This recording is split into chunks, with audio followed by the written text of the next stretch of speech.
लालपुर नामक गांव में रितु अपने परिवार के साथ रहती थी।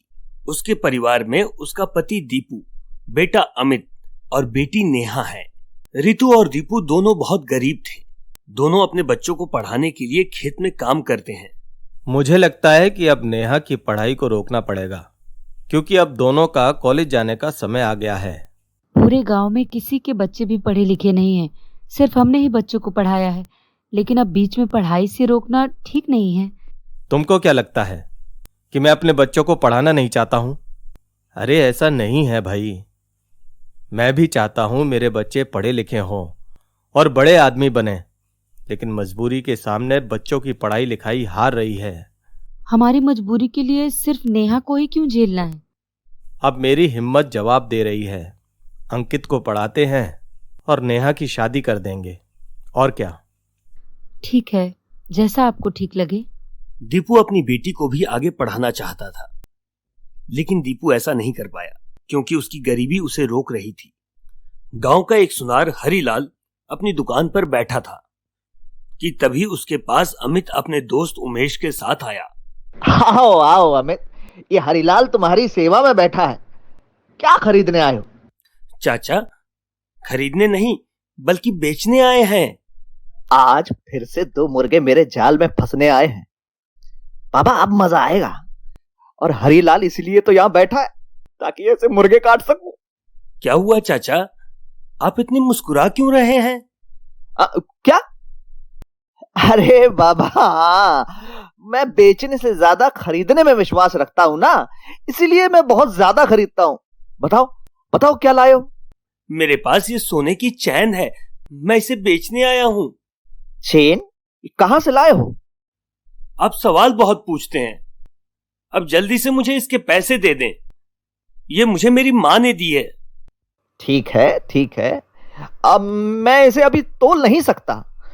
ऐसा करते हैं, पास के किसी कांटे पर चलते हैं, वहां इसका वजन भी पता चल जाएगा और मैं तुम्हें पैसे भी दे दूंगा। ठीक है, अब कुछ भी करो, लेकिन मुझे जल्दी से माँ के लिए दवाई लानी है और एक साड़ी भी खरीदनी है। रुको भैया, कोई लोहा बेचने थोड़ी आए हो, तुम यहां सोना बेचने आए हो, तो थोड़ा समय तो लगेगा ना। अगर गलत तुल गया तो फिर कहते फिरोगे कि हमने ये कर दिया, हमने वो कर दिया, तुमने बेईमानी कर ली। सुनार हरिलाल उन दोनों को भारी सामान तोलने वाले कांटे के पास लेकर गया। हरिलाल ने चैन को एक पलड़े में रखा और दूसरी तरफ वजन भी नहीं था। फिर भी दोनों पलड़े बराबर हो गए। हरिलाल ने अजीब सा मुंह बना लिया। अरे ये क्या? ये सोने की चेन नहीं है। अब ध्यान से देखिए, ये सोने की ही है। इसके अंदर कोई वजन बचा ही नहीं है। इसका अर्थ यह है कि अब ये समाप्त हो गई है। सोना समाप्त हो गया? सोना भी समाप्त होता है? हाँ हाँ, जो भी चीज बनी है उसको खत्म तो होना ही है। लेकिन तुम अपना दिल छोटा मत करो, मैं तुम्हें इसके 100 रुपए देता हूं। वैसे ही मेरे किसी काम की नहीं है। हम पढ़ाई लिखाई करते हैं, लेकिन कभी नहीं पढ़ा कि सोने का वजन कम हो जाता है। तुम किताबें पढ़ते हो, लेकिन ये मेरा खानदानी काम है, इसलिए हमने सोने के साथ जिंदगी को भी पढ़ा है और तुमको अपने अनुभव से बता रहा हूं। ठीक है। इसका मतलब मेरे पास से सीधे पड़ गए, बेचारे मेरे काबू में ही आ गए। हरिलाल ने 25,000 का माल 100 रुपए में खरीद लिया। अमित और उमेश दोनों दुखी मन से घर चले गए, लेकिन अमित इस बारे में बहुत ज्यादा सोचता रहा। पिताजी, वो सोने की चैन जो सुनार को बेचने के लिए दी थी ना, उसका सोना खत्म हो गया है। सुनार ने उसके लिए 100 रुपए दिए हैं। क्या वो बेईमान हरिलाल पूरी सोने की चैन ठग गया? इससे सारे गांव वाले परेशान हैं। चलिए पिताजी, पुलिस को बुलाते हैं, उन्हें सब बता देंगे। नहीं बेटा, इससे पहले कई लोगों ने शिकायत की थी, लेकिन बिना सबूत के कोई फायदा नहीं था। वो बेईमान हरिलाल बच निकलता है। इसको कभी ना कभी तो सबक सिखाऊंगा मैं। अगले दिन सुबह अमित के पिता ने उससे कहा, अमित, मैं आज तुम्हारा दाखिला शहर के किसी कॉलेज में करा देता हूं। पापा, लेकिन इतने पैसे कहां से आएंगे? तुम्हारी मां ने अपने सारे गहने हरिलाल के पास गिरवी रख दिए हैं। जब तुम पढ़ाई कर लोगे या हमारे पास पैसे हो जाएंगे, हम वापस लाकर नेहा की शादी कर देंगे। लेकिन पापा, वो बेईमान है और आपने माँ के गहने। बेटा, कोई और चारा नहीं था। तुम पढ़ाई पर ध्यान देना, इसके अलावा तुम्हें कुछ भी नहीं सोचना है। ठीक है माँ, लेकिन मैं कहना चाहता हूँ कि नेहा को कॉलेज न सही, कम से कम घर पे तो पढ़ने दीजिए। ठीक है बेटा, जैसा तुम्हें ठीक लगे। अमित शहर में पढ़ने चला गया और उसने नेहा का प्राइवेट दाखिला करा दिया।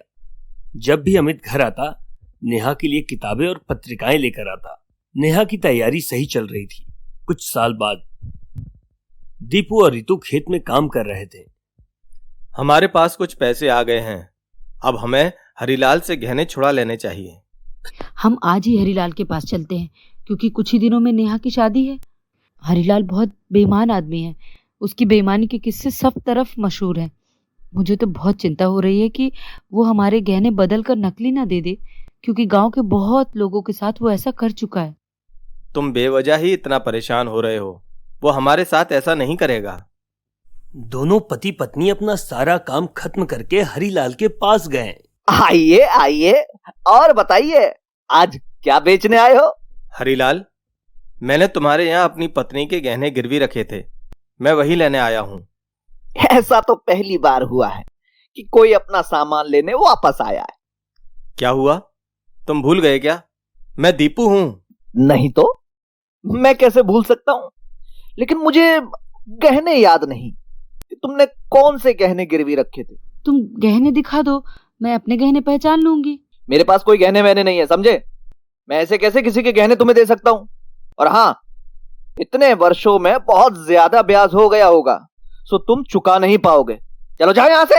हरिलाल, तुम्हारे पास पैसों की कोई कमी नहीं है, लेकिन मैं गरीब पिता हूँ और तुम्हारे आगे हाथ जोड़ता हूँ। मेरी बेटी की शादी है, मुझे गहने वापस कर दो। चलो जाओ यहां से। मेरे पास कोई गहने वहने नहीं है, एक बार कह दिया समझ नहीं आता। मैं गरीब बाप हूँ, मुझे अपनी बेटी की शादी करनी है। हाँ हाँ, मेरी बेटी की भी शादी है। हरिलाल ने दीपू और रितु को बिना गहने दिए हुए ही भगा दिया। पूरा गांव हरिलाल से परेशान था। उसने सभी लोगों के साथ धोखा किया था। अब हम अपनी बिटिया की शादी कैसे करेंगे, कुछ समझ में नहीं आ रहा। इस बेईमान सेठ को हम गरीबों को लूटकर क्या सुकून मिलता है। आप परेशान मत होइए, भगवान सब ठीक करेंगे। हमारा सही समय भी आएगा और इस सेठ को सबक भी मिलेगा। हरिलाल अपनी बेटी के विवाह से एक दिन पहले सारे गांव को दावत पे बुलाता है। सब लोग अमीरों की शादी देखने और अच्छा खाना खाने जाते हैं। सब कुछ अच्छे से चल रहा था, लेकिन तभी वहां 3 गाड़ियां आकर रुकी। सभी हैरान हो गए। कौन आया है? कौन है? सामने कुछ पुलिस वाले और अधिकारी थे, जिसमें अमित भी था। अरे अरे अमित बेटा, तुम इतनी सारी पुलिस के साथ क्यों आए हो? तुमने ऐसा कौन सा गुनाह किया है जो पुलिस वाले तुमको पकड़ रहे हैं? हरिलाल, अपनी जबान संभाल कर बात करो मुझसे। साहब क्या कर बोल, क्योंकि मैं आयकर विभाग का अधिकारी हूं। क्या तुम ये सब? तूने मेरे बाप के साथ न जाने कितनों को ठगा है। मैं आज तेरा हिसाब करने आया हूं। देखिए देखिए साहब, मेरी बेटी की शादी है, अभी ऐसा मत करिए, अभी ऐसा मत कीजिए। मैं तुमसे कोई निजी दुश्मनी नहीं निकाल रहा हूं, बल्कि कानून के दायरे में तुमसे बात कर रहा हूं। आज तुम्हारे सारे काले चिट्ठों का हिसाब होगा। मुझे माफ कर दीजिए, मुझे माफ कर दीजिए। मैं तुम्हारे आगे हाथ जोड़ता हूं, मैं तुम्हारे पैर पड़ता हूं। मैं कुछ नहीं करूंगा, सभी का धन वापस करूंगा। कोई भी उसकी बात नहीं सुनता है। सभी टीम के सदस्यों ने हरिलाल के घर और दुकान पर छापा मारा, जिसमें बहुत सारा अवैध धन पाया गया। गांव वालों का धन उन्हें लौटा दिया गया। अमित ने हरिलाल की बेटी की शादी कराई और फिर अपनी बहन की शादी भी धूमधाम से करा दी। हरिलाल को सबक मिल चुका था। सीख, जैसा हम दूसरों के साथ करते हैं, ऐसा हमें मिलता है। और सबसे जरूरी बात, शिक्षा बहुत महत्वपूर्ण है, क्योंकि कलम की ताकत से अन्याय को हराया जा सकता है।